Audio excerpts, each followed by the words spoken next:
জলদাপাড়ার Hollong root খোলার দাবিতে বিক্ষোভ। জাতীয় উদ্যানে পর্যটন ব্যবসায়ীদের ব্যাপক বিক্ষোভ। মাদারিহাট থেকে এখন হলং রুট বন্ধ। সেই বন্ধ থাকার কারণে, রুট বন্ধ থাকার কারণে এই বিক্ষোভ। বাকি 3টি রুট খোলা থাকলেও বন্ধ হলং রুট। হলং রুট বন্ধ থাকায় ব্যবসায় লোকসানের অভিযোগ।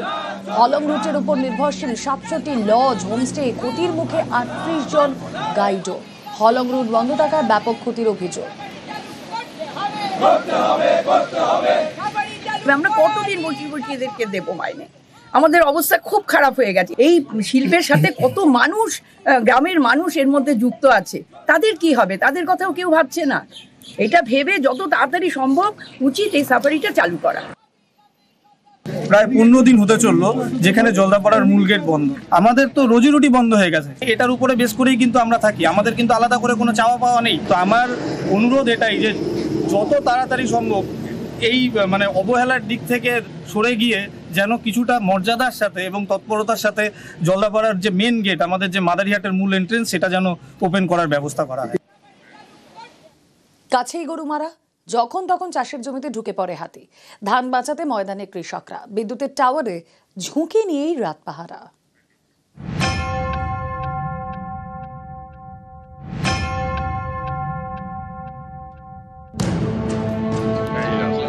কখনো দল বেঁধে, কখনো দলছুট হয়ে ডুয়ার্স জুড়ে বেড়ে গিয়েছে হাতির হানা। জঙ্গল ছেড়ে লোকালয়ে দাঁতালের দল। জলপাইগুড়ির মাটিয়ালি ব্লক, এখানকার ফুনিয়া রেঞ্জ এলাকার গ্রামে বিঘার পর বিঘা ধান জমির চাষ। হাতির হানায় পদে পদে বিপদ, যখন তখন হাতির হানায় ফসলের ক্ষতি। ধান বাঁচাতে ময়দানে কৃষকরা। চাষের জমি লাগোয়া এলাকায় রয়েছে বিদ্যুতের টাওয়ার, সেখানে থাকার জায়গা তৈরি করা হয়েছে। পালা করে রাত জেগে ধান পাহারা দিচ্ছেন গ্রামবাসীরা। এই পদ্ধতি বিপজ্জনক, ঝুঁকিও রয়েছে। এটা টোটালটা জীবনের ঝুঁকি নিয়ে এনারা ফসল বাঁচানোর চেষ্টা করছেন। এটা কিন্তু প্রশাসনকে দেখা উচিত। বৃষ্টি হচ্ছে, তারপর বজ্র বিদ্যুৎ সহ বৃষ্টি হচ্ছে কোনো কোনো সময়, বৃষ্টি দেখতে হবে। এটা খুব সম্ভবত মনে হয় চারশো রেঞ্জের পাঞ্জুরা যে এজেন্সির মধ্যে পড়ছে, মানে দেখে নিতে ব্যাপারটা। জলপাইগুড়ি থেকে রকি চৌধুরী, নিউজ 18 বাংলা। রাজ্যে আপাতত শুষ্ক আবহাওয়া। আগামী এক সপ্তাহ শুষ্ক আবহাওয়া থাকছে। উপকূলের জেলায় হালকা থেকে মাঝারি বৃষ্টি, হালকা বৃষ্টি হতে পারে পাহাড়ি এলাকাতেও। কলকাতায় এখনই শীত নয়, তাপমাত্রা স্বাভাবিকের থেকে 2 ডিগ্রি বেশিই থাকবে।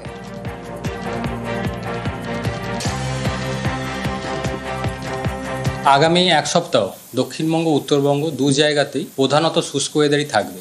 শুধু আজ 19 তারিখ দক্ষিণবঙ্গের জন্য উপকূলের কাছাকাছি অঞ্চলে, যেমন দক্ষিণ 24 পরগনা, পূর্ব মেদিনীপুর, বিশেষ করে এই জেলাগুলো, উত্তর 24 পরগনা এবং পশ্চিম মেদিনীপুর আছে। এই জেলাগুলো 2-1 জায়গায় হালকা ধরনের বৃষ্টিপাতের সম্ভাবনা থাকছে। পরবর্তী 5-6 দিন প্রধানত শুষ্ক ওয়েদার থাকবে দক্ষিণবঙ্গের জন্য। উত্তরবঙ্গের জন্য প্রধানত শুষ্ক পরিষ্কার ওয়েদার আগামী এক সপ্তাহ।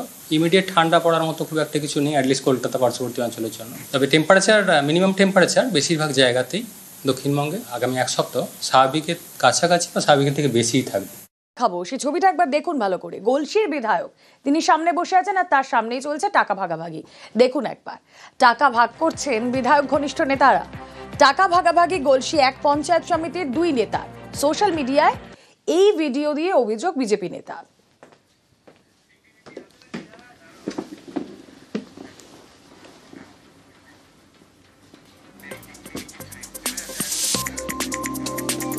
টাকা ভাগাভাগি গলসি এক পঞ্চায়েত সমিতির 2 নেতার, তাও আবার চলছে বিধায়কের সামনেই।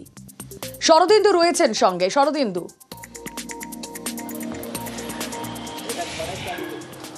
দেখো, বিধায়ক নেপাল ঘড়ুই এবং তার সঙ্গেই রয়েছে গলসি এক পঞ্চায়েত সমিতির কর্মাধ্যক্ষ এবং সহকারী সভাপতি। তারা কি কাজ করছেন না টাকা ভাগাভাগি করছেন। টাকার বান্ডিল, 500 টাকার বান্ডিল দেখা যাচ্ছে, একে অপরকে দিচ্ছেন, পকেটে ভরছেন। এই ভিডিও প্রকাশ্যে এসেছে এবং বিধানসভা নির্বাচনের আগে যখন সব দল প্রচারে হাওয়া গরমের চেষ্টা করছে, তখন এই ভিডিও স্বাভাবিকভাবেই সমাজ মাধ্যমে ভাইরাল। বিজেপির পক্ষ থেকে অভিযোগ করা হচ্ছে যে তোলাবাজির টাকা ভাগাভাগি করছেন বিধায়ক এবং তার ঘনিষ্ঠরা। যদিও এই অভিযোগ মানতে একেবারেই উড়িয়ে দিচ্ছেন বিধায়ক, এবং যাদেরকে দেখা যাচ্ছে তারা বিধায়ক বলছেন যে 2024 সালের লোকসভা নির্বাচনের আগে একটি জনসভা হয়েছিল, সেই যে দলীয় যে কর্মসূচি, সেই কর্মসূচিতে যে খরচ হয়েছিল সেই খরচের টাকাই মেটানো হচ্ছিল, এবং সেই ছবি সামনে এসেছে এবং সেই ঘটনা সিসিটিভির সামনেই হয়েছিল। তিনি বিষয়টিকে এভাবে দেখানোর চেষ্টা করছেন, বা যদিও এই ঘটনাকে কেন্দ্র করে রাজনৈতিক চাপানুতর শুরু হয়েছে বিজেপির পক্ষ থেকে সমাজ মাধ্যমে বিষয়টিকে তুলে ধরে। এগিয়ে বাংলা, মানুষের উন্নয়ন হচ্ছে। ছবি যখন কথা বলে তখন আর বলার কোনো মানে রাখে না। গলসি বিধানসভার বিধায়ক একদম পরিষ্কার পরিচ্ছন্ন দেখা যাচ্ছে, পশ্চিমবঙ্গ এগিয়ে যাচ্ছে, তখন এই নেতারাও ফলে ফুপে এগিয়ে যাচ্ছে, পরিষ্কার দেখা যাচ্ছে। ওটা টাকা ভাগাভাগির কিছু নেই, ওটা হচ্ছে লোকসভা ভোটের সময়তে একটা আমাদের দলের বড় প্রোগ্রাম ছিল, সেই প্রোগ্রামের খরচার টাকা কিভাবে দেওয়া যাবে, দলীয় খরচাকে দেওয়ার জন্য ওই টাকাটা সম্ভবত 1 থেকে 1.5 লাখ টাকা হবে, ঠিক আছে। তাকে কোন খাতে যে খরচা সেই টাকাটা দেওয়ার জন্য ওটা আমরা হিসাব করছিলাম, অন্য কিছু না। বীরভূমে ব্লক স্তরে রদবদল, তৃণমূলের খয়রাশোল, দুবরাজপুর, রামপুরহাট সহ ব্লকের রদবদল। সিউড়ি 2 নম্বর ব্লকের দায়িত্বে কাজল ঘনিষ্ঠ, কাজল শেখ ঘনিষ্ঠ নুরুল ইসলামকে দায়িত্ব। কথা বলবো আবির ঘোষাল, প্রতিনিধি থাকবেন আমাদের সঙ্গে। তার আগে আরও একবার জানিয়ে রাখি, বীরভূমে ব্লক স্তরে রদবদল তৃণমূলের। খয়রাশোল, দুবরাজপুর, রামপুরহাট সহ ব্লকের রদবদল। সিউড়ি 2 নম্বর ব্লকের দায়িত্বে কাজল ঘনিষ্ঠ, কাজল শেখ ঘনিষ্ঠ নুরুল ইসলামকে দায়িত্ব।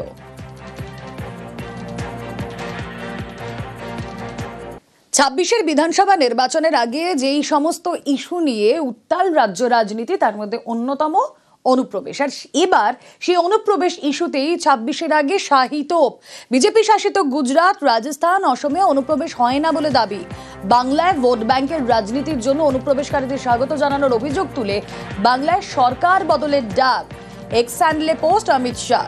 কথা বলবো, মৈত্রেয়ী প্রতিনিধি রয়েছেন সঙ্গে। মৈত্রেয়ী, অমিত শাহ যে তোপ দাগছেন যে এই বিজেপি শাসিত রাজ্যগুলোয় অনুপ্রবেশ হয় না, আবার বাংলায় অনুপ্রবেশ হচ্ছে, সেটাও ভোট ব্যাংকের রাজনীতি, কারণ তারা স্বাগত জানায়।